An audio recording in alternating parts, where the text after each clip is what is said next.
আন্দোলনের একজন কর্মী, যারা জান বাজি রেখে আল্লাহর কোরআনকে প্রতিষ্ঠা করার জন্য, আল্লাহর দ্বীনকে কায়েম করার জন্য, একটি ইনসাফপূর্ণ সমাজ রাষ্ট্র প্রতিষ্ঠা করার জন্য যারা চেষ্টা করবে, যারা কাজ করবে, জান দেবে, মাল দেবে, সময় দেবে, আল্লাহর কোরআন বলছে আমি আমার ওই বান্দাদের জীবনের সকল গুনাহ খাতা মাফ করে দেব। সুবহানাল্লাহ। কথা কি আমার না কোরআনের কথা? সূরা সফের 10 নম্বর আয়াত থেকে আল্লাহ তাআলা শুরু করেছেন, সম্বোধন করলেন ইয়া আইয়ুহাল্লাযিনা আমানু, ওহে তোমরা যারা ঈমান এনেছো, আমি কি তোমাদের এমন একটা ব্যবসার কথা বলবো না যেই ব্যবসা তোমাদের জাহান্নামের আগুন থেকে বাঁচাবে? কি থেকে বাঁচাবে? জাহান্নামের আগুন থেকে আমরা বাঁচতে চাই নাকি চাই না? আমরা কি পুলসিরাত পার হয়ে জান্নাতে যেতে চাই নাকি চাই না? আল্লাহ রাব্বুল আলামিন বললেন, ওই জাহান্নামের আগুন থেকে যদি বাঁচতে চাও, জাহান্নামের লেলিহান শিখা যেটা মানুষকে গ্রাস করার জন্য প্রচন্ড শক্তি নিয়ে তোমার দিকে এগিয়ে আসছে, ওই জাহান্নাম থেকে যদি বাঁচতে চাও, তুমিনুনা বিল্লাহি ওয়া রাসূলিহি ওয়া তুজাহিদুনা ফি সাবিলিল্লাহি বিআমওয়ালিকুম ওয়া আনফুসিকুম যালিকুম খায়রুল লাকুম ইন কুনতুম তা'লামুন। আল্লাহর উপর ঈমান আনো, রাসূলের উপর ঈমান আনো, এবং তোমার সম্পদ দিয়ে, তোমার জীবন দিয়ে, তোমার জীবনের সময় ব্যয় করে, তোমার সম্পদের একটা অংশ ব্যয় করে আল্লাহর জমিন, আল্লাহর দ্বীনকে কায়েম করার জন্য তোমরা জিহাদ করো। কথাকার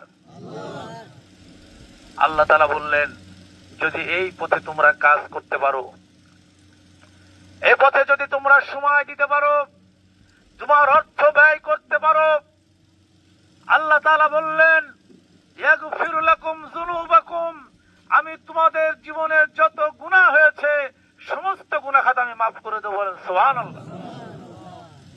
আমাদের গুনাহ খাতা কে মাফ করবেন? শুধু গুনাহ মাফই আল্লাহ তাআলা করবেন না, এরপরে বলছেন ওয়া ইদখিলকুম জান্নাতিন তাজরি মিন তাহতিহাল, তোমাদের গুনাহ মাফ করার সাথে সাথে এমন জান্নাত আমি তোমাদের জন্য রেখে দিয়েছি যেই জান্নাতের তলদেশ দিয়ে ঝর্ণাধারা প্রবাহিত হয়। কে না চায় সেই জান্নাতে যেতে? কোন আত্মা চায় না সেই জান্নাতে যেতে? কোন মুমিন চায় না সেই জান্নাতে যেতে? আমার মনে হয় এমন কোন মুমিন নাই, এমন কোন বান্দা নাই যেই বান্দা আল্লাহর এই নিয়ামতের জান্নাতে যেতে চায় না। জোরে বলেন ঠিক কিনা? একান্ত প্রিয় দিনী ভাইরা, এই জন্য আমাদেরকে সিদ্ধান্ত নিতে হবে, দুনিয়ার কোন স্বার্থের জন্য আমরা ইসলামী আন্দোলন করি না, দুনিয়ার কোন লাভ লালসার জন্য ইসলামী আন্দোলন করি না, দুনিয়ায় গাড়ি বাড়ির মালিক হব এই মানসিকতা নিয়ে আমরা ইসলামী আন্দোলন করি না। ইসলামী আন্দোলন করি একটাই মাত্র উদ্দেশ্য, পরকালীন জীবনে নাজাত এবং ওই জান্নাতের মালিক হওয়া। জোরে বলে ঠিক কিনা? এই নিয়তে আমরা ইসলাম আন্দোলন করতে রাজি আছি। বলেন রাজি আছি। একান্ত প্রিয় দিনী ভাইরা, যদি আপনি সেটা পারেন তাহলে আপনার জন্য নাজাত। যদি আপনি সেটা পারেন, আমি পারি, এমন জান্নাত আল্লাহ তাআলা আমাদেরকে দেবেন যে জান্নাতের বিশালতা, প্রশস্ততা আকাশ আর জমিনের সমান। সুবহানাল্লাহ। দুনিয়ায় একটুখানি বাড়ি করার জন্য কত প্রচেষ্টা, 3 room 4 room 1200 square feet, 1500 square ফিটের একটা ফ্ল্যাট করার জন্য আমাদের কত আকাঙ্ক্ষা, কত বাসনা। আল্লাহ রাব্বুল আলামিন বলছেন, এমন জান্নাত আমি তোমাদেরকে দেব, যদি তোমরা আমার ওই জান্নাতের দিকে দৌড়াতে পারো, তোমার রবের মাগফিরাতের পথে দৌড়াতে পারো।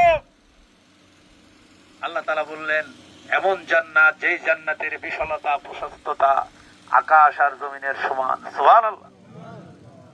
সূরা আলে ইমরান 133 নম্বর আয়াত আল্লাহ তাআলা বলছেন, وسارعوا إلى مغفرات من ربكم وجنة عرضها السماوات والأرض উইদ্দাত লিল মুত্তাকিন।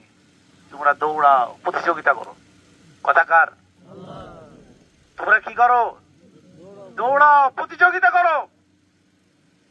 একে অপরকে পিছনে ফেলে সামনের দিকে এগিয়ে যাওয়ার চেষ্টা করো। কিসের জন্য দৌড়াতে হবে? আল্লাহ তাআলা বলছেন ইলা মাগফিরাতিম মির রাব্বিকুম, তোমার রবের মাগফিরাতের জন্য। কার মাগফিরাত? আমার রবের মাগফিরাতের জন্য। আল্লাহ তাআলা বলছেন যদি মাগফিরাত তুমি পেয়ে যাও, তোমার জন্য রয়েছে জান্নাত। ওয়া জান্নাতিন আরদুহাস সামাওয়াতু ওয়াল আরদ, আর ওই জান্নাতের দিকে দৌড়াও যে জান্নাতের বিশালতা প্রশস্ততা আকাশ আর জমিনের সমান। সুবহানাল্লাহ। শুধু জমিনের কথা বললে আল্লাহ তাআলা পারতেন। কি বলেছেন? আরদুহাস সামাওয়াতু ওয়াল আরদ, আসমান এবং জমিনের সমান। আসমানের যে বিশালতা, আসমানের যে বড়ত্ব, হাদিসের মধ্যে বলা হয়েছে দুনিয়ার 10টা দুনিয়ার সমান যে ব্যক্তি সবচাইতে ছোট জান্নাত পাবে, দুনিয়ার এই পৃথিবীর সময় 10টা পৃথিবী। কথা কি বোঝা গেছে? সুবহানাল্লাহ বলবেন না? অনেকে মনে করতে পারেন এত জায়গা আল্লাহর কাছে আছে নাকি? আছে আল্লাহর কাছে? একটু হিসেব করে বোঝাই দিই। দুনিয়া বড় না আসমান বড়? বলেন দুনিয়া না আসমান? আসমানের মধ্যে আছে সৌরজগৎ। কি আছে? সৌরজগতের মধ্যে কি আছে? সূর্য আছে, তাই তো একটা গ্রহ। সূর্য কত বড়? বিজ্ঞানীরা বলছেন পৃথিবী থেকে 13 লক্ষ গুণ বড়। পৃথিবী থেকে কত লক্ষ গুণ? আর তারকাগুলি এত বড়, বিজ্ঞানীরা আজও এইটার পরিমাপ করতে পারে না। কথা বোঝা গেছে? আচ্ছা, আবার এই তারকাগুলি খেয়ে ফেলেন। সূরা ওয়াকিয়ার মধ্যে আল্লাহ তাআলা বলছেন ওয়ালা উকসিমু বিল মাওয়াকিউন নুজুম, কসম ওই জায়গার যেখানে নক্ষত্রগুলি পতিত হয়, যাকে বিজ্ঞানীরা নাম দিয়েছে ব্ল্যাক হোল।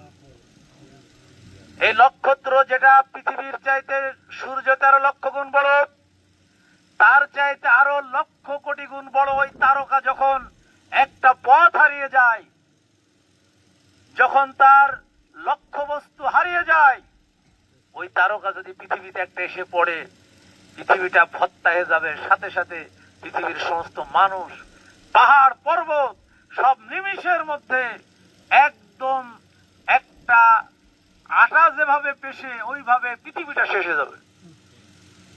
ওটা যাতে পৃথিবীতে এসে পড়তে না পারে, এই জন্য আল্লাহ রাব্বুল আলামিন সৃষ্টি করে গেছেন ব্ল্যাক হোল। ওই তারকাগুলি যখন ব্ল্যাক হোলের মধ্যে ঢোকে, তখন সমুদ্রের মধ্যে একটা ছোট্ট একটা সুলার না একটা কঙ্কর যদি নিক্ষেপ করা হয়, কতটুকু জায়গা নাই? ওটা কোনো গুনার মধ্যেই পড়ে না। এত বিশাল তারকা যখন ব্ল্যাক হোলের মধ্যে আসে, তখন এইরকম মনে হয় এরকম লক্ষ কোটি কোটি তারকা হজম করতে পারে ব্ল্যাক হোল। ওই ব্ল্যাক হোলের কখনো নাস্তার মতো পেটও ভরে। আল্লাহর কাছে জায়গা কত? সুবহানাল্লাহ বলবেন না? এই জন্য আল্লাহ তাআলা বলছেন আসমান এবং জমিনের সমান জান্নাত দেব। কারণ ওই আসমানে এত বিশাল জায়গা আল্লাহ রাব্বুল আলামিন রেখে দিয়েছেন।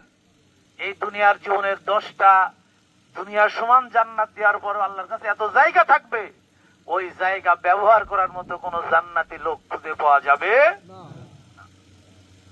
ওই জান্নাতে যেতে হলে আল্লাহর কোরআন বলছে আল্লাহর দিকে দৌড়াতে হবে। কোন দিকে? আল্লাহর